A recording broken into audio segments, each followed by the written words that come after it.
kebanyakan bully pakai fake akun. Kalau udah bully pakai akun sendiri berarti keren tuh, agak keren dia tuh. Berani tuh. Berani. Jadi itu biasanya kritik yang kayak gitu. Iya, biasanya kritik. Kalau bully, tapi ada juga sih yang bully-bully kata kasar pakai akun, ada juga. Ada juga ya.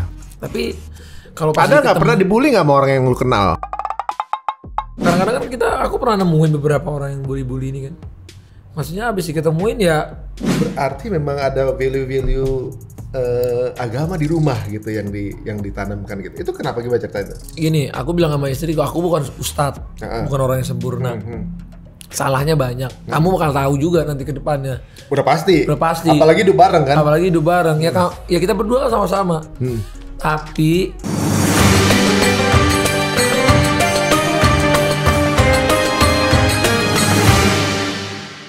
banyak orang nggak tahu bahwa berada di media adalah sasaran empuk. betul. Untuk segala opini-opini yang kadang-kadang di luar dari jangkauan kita gitu. Kan kalau apalagi dengan zaman sosial media sekarang nih, netizen itu udah kayak udah kayak polisi moral kita gitu ya. Maksudnya semua tuh bisa di judgement. Dan kita nggak bisa kasus-kasus sekarang aja gitu kan. Kalau udah diupload di sosmed langsung ketangkep tuh orangnya. Kalau masuk ke sosmed diproses. Sekarang belum masuk sosmed ya mungkin juga diproses. Cuma prosesnya nggak secepat itu. Iya, mungkin kayak sekarang tuh kalau ada yang viral dikit nggak nyampe 24 jam udah ditangkap aja. Iya. Nah, udah pasti ya yang ada di media tuh pasti pernah kena serang. Semua pernah kena serang. Lu pernah kena serang berapa kali? Aku sih kayaknya udah nggak bisa dihitung ya, udah nggak gitu. Segala macam dari aku masih jomblo, dari masih single. Paling lu respon yang ngerasa paling parah itu pas kapan? Maksudnya kadang kan ya orang misalnya udah keseringan kena bully jadi santai. Kalau aku udah di fase itu sih. Enggak, kalau pas awal pasti lu punya respon yang beda dong. Kaget dengan serangan kayak gini. Apa respon lu di awal dulu? Gemeteran aku dulu.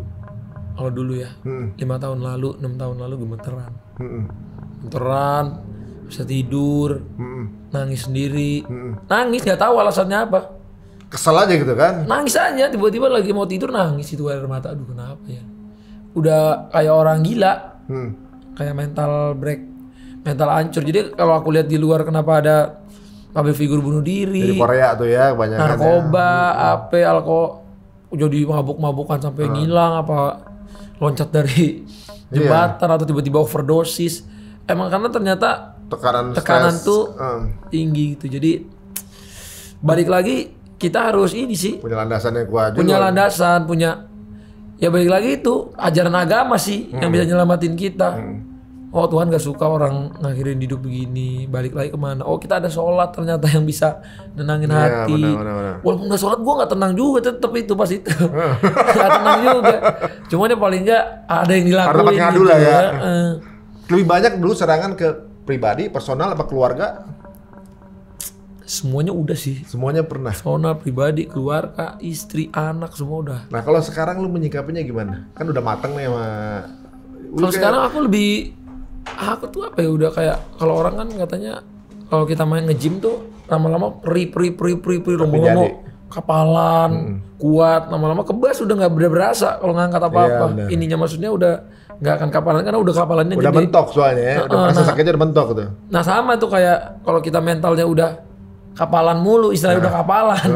Jadi ya udah teruji lah ya. Udah. Tapi tetap manusiawi ada. Cuman juga. emang kita nggak boleh to care, nggak boleh care sama omongan-omongan gitu. To care to heart. Ya. Semakin care sama masalah itu yang semakin diomongin kamu orang. Sakit, iya. Kita malah tambah sakit ya. Coba kita lawan arahnya. Oh, yang ngomong ini kan belum tentu ngerti begini gitu. Nah enak nih kayaknya nih, pas banget nih haus. Langsung masuk ya, boleh juga nih. Nih silakan abang. Ini capek. Wih enak nih susu gini nih. Hah? Susu kurma ya? Susu kurma nih. Tahu aja saya lagi haus. Makanya.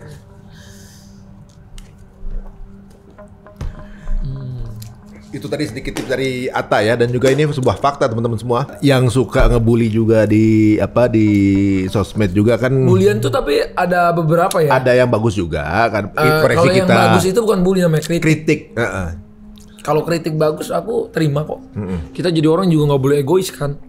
Kalau kritiknya bagus. Tapi ada juga orang yang emang demen banget ngebully. Ada juga. Misalnya dia ngeliat satu kasus apa nih yang lagi viral, dia langsung ke akunnya karena kepengen bully. Ada loh yang kemudian kayaknya kasus Hunter gitu, misalnya artis siapa lagi viral, langsung deh ke akunnya biar bisa ikutan ngebully tuh artis atau sosok apa. Ada kepuasan tersendiri. Karena sekarang tanggung jawab orang itu sangat kecil banget kan, jaraknya cuma jempol sama handphone doang kan gitu kan. Kapan lagi bisa bully artis kan gitu ya. Terus ada juga yang seneng karena biar dibales. Ada juga kayak gitu. Ada juga gitu ya. Orang dia pakai fake akun kan. Kan kebanyakan bully pakai fake akun. Kalau udah bully pakai akun sendiri berarti keren tuh, agak keren dia tuh. Berani tuh. Berani. Jadi itu biasanya kritik yang kayak gitu. Iya, biasanya kritik. Kalau bully, tapi ada juga sih yang bully-bully kata kasar pakai akun, ada juga. Ada juga ya. Tapi kalau ada nggak pernah dibully nggak sama orang yang lu kenal? Orang yang kenal, misalnya YouTuber juga atau artis juga misalnya. Mungkin. Pernah ada? Pernah lah, pasti nggak mungkin. Nggak mungkin nggak ada orang yang nggak nggak suka itu pasti orang pasti ada. Sampai sekarang pun pasti ada yang nggak suka juga kan. Kita kan nggak bisa maksain semua orang suka sama kita. Bener. Yang bisa kita lakuin, hidup kita apa kita jalani. Kalau kita salah ya kita perbaiki. Namanya manusia. Kalau kita yang baik istilahnya yang baik disuburkan, yang jeleknya dikuburkan. Iya, lagi pula kan ya. Yang salah itu kalau kadang-kadang kan aku pernah nemuin beberapa orang yang bully-bully ini kan. Maksudnya habis diketemuin ya, emang iseng aja, mau cari popularitas atau apa. Pantas gitu sama kasus itu ya. Kadang-kadang gitu aja. Tapi emang kadang-kadang pas ditemuin tapi orang. Tapi ada yang bener buliannya tuh. Maksudnya? Ada juga yang bener. Misalnya kayak kasus Sambo kemarin tuh, yang bully kan ada juga yang bener. Jadi bully itu kita bisa lihat dari sisinya juga. Misalnya nih, dari konten ini, misalnya kita bikin konten atau bikin karya atau bikin apapun. Ketika buliannya ini 80%, udah pasti salah tuh, elunya yang salah. Kalau 80%-nya, terus udah gitu kita lihat bahwa kita review yang ngebully siapa gitu orang-orang. Iya, itu udah pasti kita yang salah. Kita yang salah, harus introspeksi kan? Introspeksi, tapi kalau bully di saat 80%-nya suka, 20% ini, tapi kan 20% ini banyak. Kalau dari 1 juta penonton aja 20% 200.000. GBK nggak muat itu. Banyak. GBK aja kan 70.000 kalau nggak salah kan 80.000. Itu 200.000. Kalau dikumpulin kan rame itu.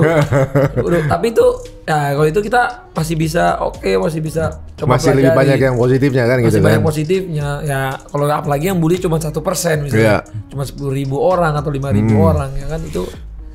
Kalau Ustadz bilang, kalau lihat dulu siapa yang bully. Kalau yang bully orang baik, kita yang salah. Kalau yang bully emang orang-orang yang... Tapi orang baik jarang bully. Mengingatkan, beda. Iya, mengingatkan maksudnya. Misalnya latar belakang ini orang baik sebenarnya. Tapi kok saat itu ikutan ngeritik kita gitu. Kalau ngeritik tuh boleh. Itu berarti kita yang keliru. Kita yang keliru. Kita harus akuin juga. Aku banyak kok bikin... misalnya kita keliru ya maaf ya, kita keliru. Malah jangan... Maaf ya, kan saya begini kan, gak usah pembenaran lagi. Udahlah, saya maaf, saya salah. Jadi tipenya memang yang tipe-tipe klarifikasi gitu kan? Udahlah, saya salah, saya gitu aja. Saya kalau udah salah, saya akan ngaku salah. Kecuali memang bulinya ini tiba-tiba ngebully anak saya. Dulu pernah yang sampai anak aram apa itu, istri saya sampai nangis kena baby blues apa gitu-gitu. Nah, saya tangkep tuh orangnya. Tangkap masuk dulu di kantor. Tapi emang udah terlalu parah karena dia bulinya bukan sekali 2 kali, 6 bulan. Allahu Akbar. 6 bulan gak berhenti. Ada masalah apa dia? Ya nggak tahu, emang habis itu memang disamperin, memang ada orang kayak gitu dulu gitu. Ada orang ya maksudnya ada juga ya, aku nggak mau nyebutin. Ya ibaratnya. Maksudnya memang ada yang kayak gitu ternyata. Dari jempol itu dia nggak tahu itu dosanya bisa jariah kan?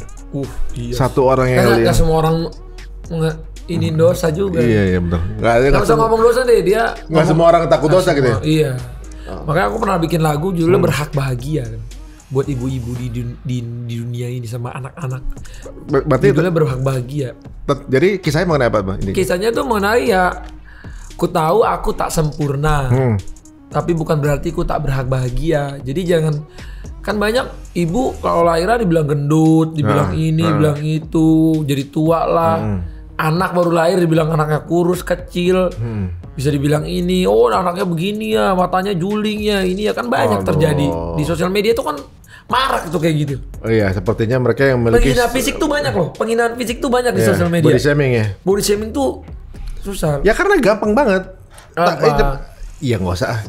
kita ya misalnya sekelas misalnya Pak Presiden sekalipun misalnya itu orang ngebully cuma tinggal jempol sama handphone doang gitu, sekelas artis mana gitu, dia nggak suka sama profilnya, ini tinggal mencet aja kan langsung nyampe. Kalau zaman dulu kan kita butuh proses apa ya, misalnya kayak ya belum tentu kita dulu kan masa zamannya penpal misalnya, belum tentu nyampe, belum tentu dibaca, ada filternya. Sekarang kan terus kalau dulu mungkin zaman Bang Ari Untung kan lagi banyak di TV tuh, orang nonton TV kan kalau mau hujat nggak ditulis, ngomong langsung dia ke depan TV-nya. Orangnya nggak dengar kan gitu orangnya kan nggak dengar, dan orang lain dia lihat. Jadi mungkin struggle-nya yang artis zaman dulu sama sekarang tuh beda. Kalau sekarang tuh banyak tekanannya karena dia bisa langsung kelihatan. Semua bisa lihat. Bisa lihat. Lo mau ngatain paling enggak kalau dia nggak lihat nih artisnya, orang lain yang nontonin dia juga ngelihat.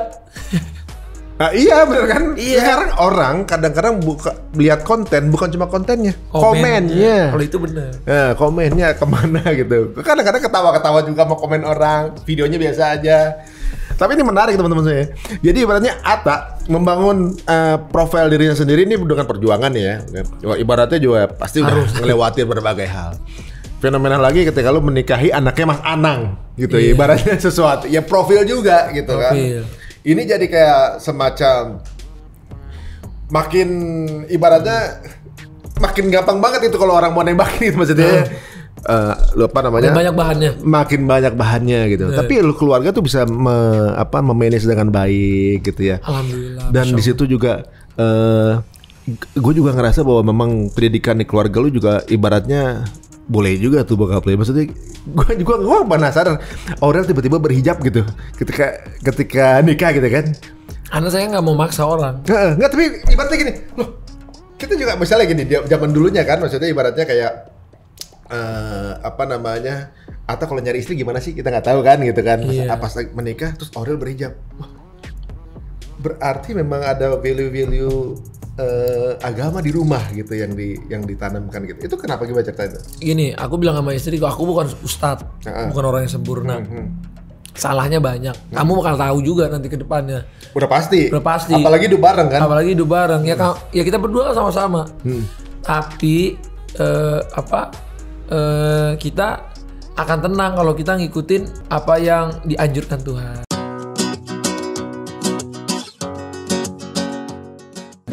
Tuhan gitu. Ya udah nggak ada masalah apa-apa. Udah, jadi kalau waktu dia make aku ngomong gitu. Kalau sebelum dia make aku nggak akan ngomong kayak tadi. Nggak akan ngomong. Sebelum dia make diem aja. Cuman paling aku tuh kalau dia pakai jilbab aku bilang, ih kamu cantik banget kalau pakai jilbab. Gitu doang. Nggak usah yang kayak pakai dong jilbab. Gue nggak mau ya kayak gini nih. Nggak gitu. Karena aku pengen dia make itu karena kemauan dia. Karena dia cinta sama hijabnya. Bukan karena suami. Bukan suami yang nyuruh gitu. Bukan. Karena kalau enggak nanti ketika dia kecewanya sama suaminya. Gitu. Jadi kalau karena gue nurutin lu nih. Iya nih, gara-gara lu nih gue begini. Salah lu jadi, bukan salah ya, bukan pilihan dia. Tapi emang aku ngeliat banyak banget perubahan positif dia habis menikah tuh. Ya kayak misalnya ibadah nggak usah aku suruh gitu. Jadi dia mungkin ngelihat aku lama-lama ikut gitu kan. Jadi ya aku bangga lah sama istri yang nggak gengsi untuk berubah, untuk ngikutin sesuatu ya, untuk ngambil hal-hal positif dalam pernikahan. Jadi ya keluarga kalian sweet banget gitu, ibaratnya tumbuh bareng. Orang ngelihat progresnya, perkembangannya, tumbuhnya. Terus iya sih, emang ngejalaninnya juga kayaknya santai aja, nggak yang kayak gimana-gimana gitu. Mungkin karena perubahan ini ya. Kalau dulu kan pas masih single, apa-apa tuh pengen aku capainya cepet, pengen kejar, kalau udah punya keluarga tuh lebih kalem, lebih take time lah, menikmati ya. Lebih ada pagi waktu main sama anak. Tetap ada waktu main sama anak? Harus. Aku pagi paling nggak cium kanan cium kiri, lihat kucing, kasih makan kura-kura atau ya main aja sama dia. Kan bahkan ada kalau nggak salah hadis atau apa ya. Jadi kalau nggak salah ya, ini sorry koreksi ya kalau salah. Kayak kamu ketika bermain sama anakmu, jadilah kamu kayak mereka gitu loh. Iya, berbicara dengan bahasa mereka juga. Berbicara bukan berarti kamu tuh jadi kamu di situ jadi bodoh, enggak. Kamu jadilah diri mereka. Jadi mereka ke anak-anakan, kita jadi anak-anak main gitu. Karena ternyata kalau nggak salah reward dari Tuhan itu melebihi apa gitu ternyata bermain sama anak itu. Jadi iya, main nganterin sekolah. Makanya menurutku apa yang aku baca kalau dari yang diajarin nama agama itu indah gitu loh. Walaupun kitanya jahat ya. Jadi aku tuh emang aku belum bilang aku masih belajar banget. Aku masih belajar. Cuman ketika aku baca, ih gila ya, semua hal-hal kecil sampai kayak gini aja di detail banget. Di detail gitu sampai main sama anak, main sama istri itu ibadah. Kayak beliin istri itu sedekah yang terbesar bla bla bla, maksudku itu keren loh, ternyata sedekah terbaik itu ke istri gitu kan. Iya, ngajak jalan istri itu lebih pahalanya lebih besar daripada iktikaf sebulan di Nabawi. Tuh. Oh, kita ajak jalan aja terus istri gitu. Iya, nah, coba sama istri iya benar, habis itu belanja ya. Cuma tapi jalan karena emang saya hemat-hemat ya belanja. Iya, benar. Jalan dulu saya jangan belanja dulu ya. Nanti kalau belanja. Tapi yang terjadi suka dua-duanya itu. Benar. Kita meleng dikit udah botas dia kan gitu. Iya, gitu. Tapi enggak apa-apa lah kadang-kadang. Ya nggak tahu. Kadang bisa dituduh orang mewah-mewah, tapi bisa juga kadang kan oh ini jalan-jalan mau ngajak istri. Tergantung sudut pandang bro. Iya. Jadi kadang-kadang kita nggak bisa bikin happy semua orang. Misalnya aku ngajak misalnya dia istriku nih pengen banget ke Venice. Bukan Venice apa ya? Yang aku pergi kemarin. Aku tuh di mana Itali? Apa ya namanya? Milan. Enggak yang di pantai-pantai gitu. Kalau yang ada sungainya Venice. Amalfi, Amalfi. Jadi dari kecilnya pengen banget ke Amalfi. Gue bilang ini rumahnya Josh Clooney dong tuh. Iya, maksudnya kadang-kadang tapi waktu aku sono aja dibilang wah ini liburan keluarga mewah-mewah. Tapi kan emang kita pengen senengin bini. Kalau ada rezekinya kan itu boleh. Iya, misalnya nih nanti kita next bulan ini kita umroh misalnya. Nanti masih aja kan pasti dibilang juga, wah umrohnya mewah-mewah ya ini ya gitu. Kadang-kadang kan, tapi kan kita masa liburan aja mewah, umroh gak mewah gitu. Iya. Maksudnya kadang-kadang kan masa jual liburan lebih banyak gitu daripada. Iya. Padahal kan nanti waktu jalan-jalan juga, misalnya kayak kita liburan ke sana ada bisa dapat kerjaan juga kadang-kadang gitu. Kalau yang di Itali gitu kan. Emang nggak bisa bikin happy semua susah, orang. Semua aja bakal serba salah kalau dilurusin. Kalau kita mau bikin happy semua orang ribet juga. Nanti mau kontenin, nanti mewah nggak ini? Bener. Tapi kalau nggak konten, ini ada rezekinya juga. Kalau konten nggak tepatnya nggak bagus, jelek juga kontennya. Jelek juga nih. Bener. Ya udah di Amalfi konten lah, mau dibilang apa kayak mewah. Kata Ustadz kan kalau bikin happy semua orang tuh namanya kemustahilan yang hakiki. Kenapa? Nggak akan pernah mungkin kan gitu. Tapi lu waktu dulu akhirnya nikah sama Aurel ya. Memang Aurel udah lu injer dari jauh? Emang lu dulu tuh cari istri yang bagaimana sih ini? Apa namanya kriteria istri lu? Enggak sih. Apa emang jodoh tiba-tiba jadi gitu? Aku tuh emang dulu nggak pengen nikah cepet, tapi nggak pengen banget gitu loh. Gimana sih? Ya maksudnya kan pengen nikah cepet, tapi emang lagi nggak ditargetin gitu? Nggak ditargetin harus kayak misalnya, 2 bulan lagi nikah enggak, setemunya aja. Ya emang tadinya kan collab gini aja. Collab. Sama Aurel udah collab awalnya? Collab awalnya kan mau gerbek rumah Bunda Asanti di Cinere. Ya makanya hati-hati kalau saya udah gerbek rumahnya Mas Ari. Ada kucing dulu. Iya. Makanya waktu itu habis ya dulu juga nggak ada gimana tertarik harus nikah, enggak, normal aja. Oh ya terima kasih, habis gerbek ya silaturahmi ngobrol gitu kan, habis itu udah makasih ya semua udah gitu udah. Tahu nggak tahu ya. Ya namanya jodoh nggak ada yang tahu ya. Habis itu ketemu lagi di acara apa, ketemu lagi. Belum ada rasa tuh? Belum ada. Mulai ada rasa kapan? Ya pas udah akhirnya jalan gitu mulai ada rasa. Ya pelan-pelan ya nggak cepet juga. Udah sempat hampir nggak jadi nikah juga. Terus akhirnya ya emang kalau jodoh tuh nggak kemana ya. Karena biniku itu dulu tipikalnya yang deketin aku gitu loh. Di saat aku ini tipikalnya orang tuh lemah kalau deketin. Tapi nggak, maksudnya aku tuh bukan lemahnya tuh karena aku nggak bisa ngedeketin. Aku tuh orang yang jarang ngedeketin orang. Basa-basi bisa ngedeketin nggak bisa. Gitu basa-basi gitu. Gimana lu gini-gini. Tapi ngedeketin orang nggak bisa. Gue udah nggak pede sama cewek awalnya. Nggak pede. Aku tuh semi introvert. Gak tahu introvert apa enggak ya aku. Tapi kebanyakan yang di YouTube karena sehariannya awalnya introvert kebanyakan. Iya, karena nggak bisa lepas di situ. Bisa lepasnya cuma di situ, nggak bisa kayak ketemu orang rame gitu. Ya jadi karena gitu ya dia itu tipikal yang kayak nanyain ini terus lu nyaman, udah mulai nyaman. Nyaman baru ya. Berapa lama tuh proses? 2 hari lah. Ya bener loh. 2-3 hari itu kok nyaman gitu. Karena dia care gitu. Nyaman ya belum sayang. Oh nyaman juga nih ya. Dari situ baru ngobrol. Terus sering diajak main ke Cinere, ketemu Bunda, ketemu Pipi, ketemu apa. Ya udah terus seiring berjalan waktu ya tiba-tiba emang Tuhan udah siapin dia buat jadi jodohnya saya gitu. Nah kan waktu kejadian itu kan ya viral juga ya, termasuk heboh juga gitu. Dekatan kalian kemudian nikah gitu ya. Dekat kemudian nikah gitu ya.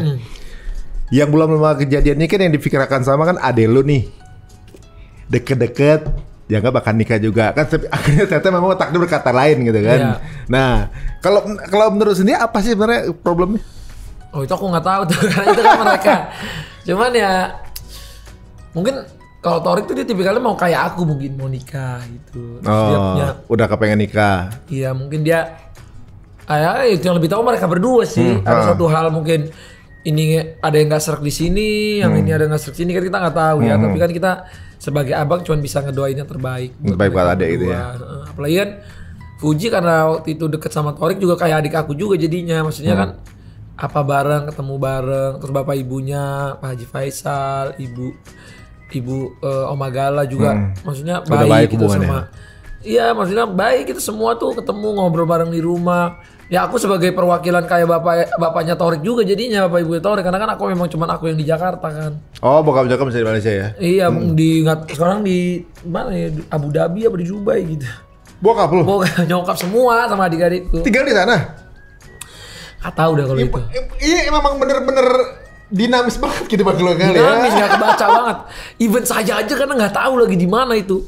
Karena saya tanya aja ini di mana. Oh ini lagi transit di rumah. Saya sendiri nggak tahu. Jadi kalau ada orang suka nanya ini Ganantar di mana? Duh saya aja nggak tahu. Kadang-kadang nggak dilapor juga gitu. Udah sampai sana aja. Udah gitu, sampai di mana ya saya nggak tahu. Ini seru banget ya keluarga lo ya. Jadi baratnya kalau ketemu itu selalu ada cerita dari masing-masing orangnya gitu kan. Iya. Apalagi sekarang kan makin gede ya. Ada keluarga ada Hermansah, ada keluarga De Lemos.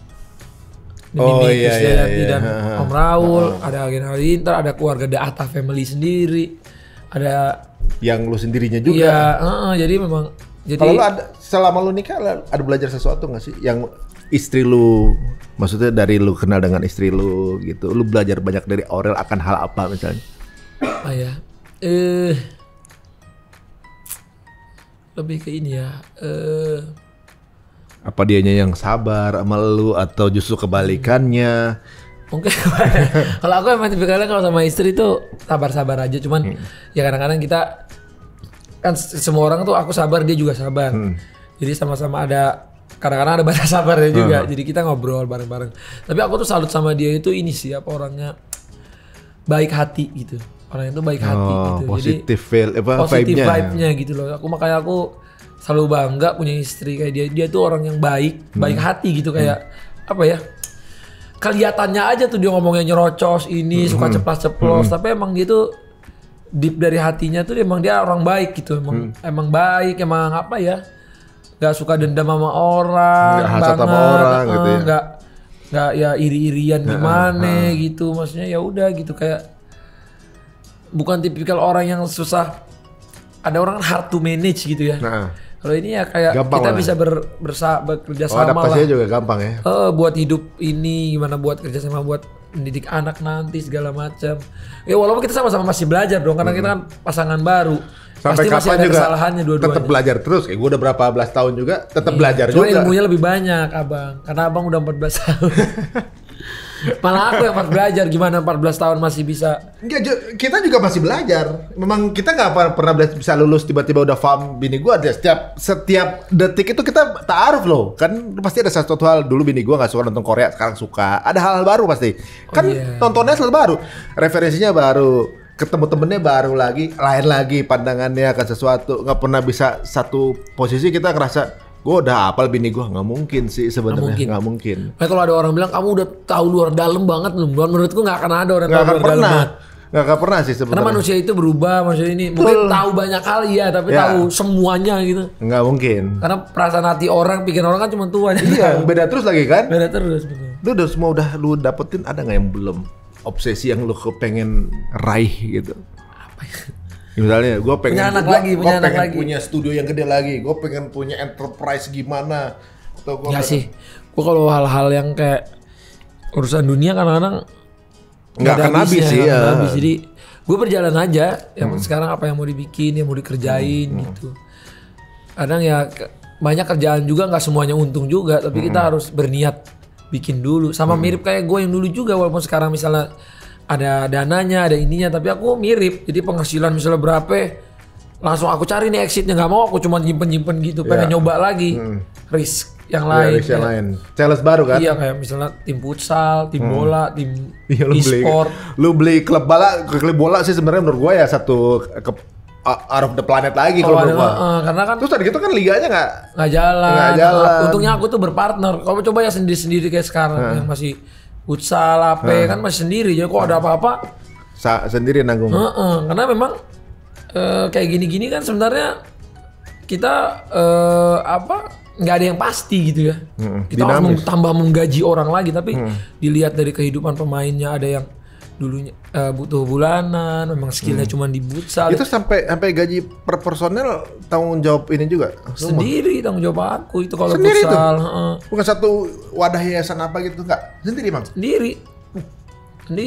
Lumayan. Bisa ember. Sebulan? Bisa ember. Wah, pahalanya banyak. Amin. Kan nggak semuanya tuh harus satu untung satu, nggak harus. Atau satu untung dua gitu, nggak harus. Kadang untung bisa datang dari tempat lain. Asalkan kita niatnya, kita ngebantu anak-anak ini untuk lebih maju segala macam. Mesti di sini rugi, di tempat sini lain untung. Bisa juga tapi one day yang ini untung. Bisa juga ini yang lain yang dibantu gitu bisa. Jadi nggak pernah. Ini bisa, ini pasti untung, ini yang rugi, enggak. Kita bisa saling. Ya, yang penting optimis aja kan, kita lihatnya secara holistik gitu ya. Dulu siapa yang mikir misalnya aku kayak dulu misalnya kayak nyari kerja aja apa gitu kan. Tapi sekarang misalnya ratusan orang bisa kerja di tempat kita, terus bisa berkembang terus. Itu suatu yang aku harus syukuri gitu loh. Jadi semoga kedepannya bisa menambah lapangan kerja. Itu dari dulu aku selalu bilang, karena hampir setiap bulan aku kadang-kadang buka lowongan, hampir setiap bulan. Jadi itu salah satu mimpi aku, cuma itu membuka lapangan kerja. Jadi dengan buka lapangan kerja pasti akan ada sesuatu yang baru, pasti usaha yang berkembang gitu. Ya katanya masuk surga duluan tuh pemimpin yang adil gitu. Dia jadi pemimpin, ada yang ngasih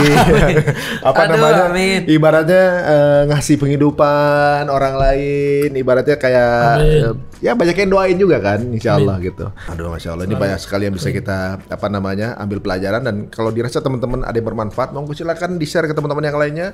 Mau dipotong-potong juga boleh ya, tenang aja. Masalah monetis nggak usah dipikirin, udah gua lock semua ya. Waduh, makasih banget nih bro. Terima kasih Bang Ari. Ya mudah-mudahan kita bisa ketemu lagi di lapangan. Amin. Ya. Tapi latihan dulu ya Bang, aku nggak enak nanti. Nendang langsung masuk. Dari jauh masuk. Aduh. Besok nggak akan ada lagi. Oke, siap. Besok nggak akan ada lagi, sekali nggak akan lagi. 2 kali mungkin ya. Terima kasih semua teman-teman yang udah nonton. Sampai ketemu lagi di Cerita Untung. Assalamualaikum warahmatullahi wabarakatuh. Waalaikumsalam.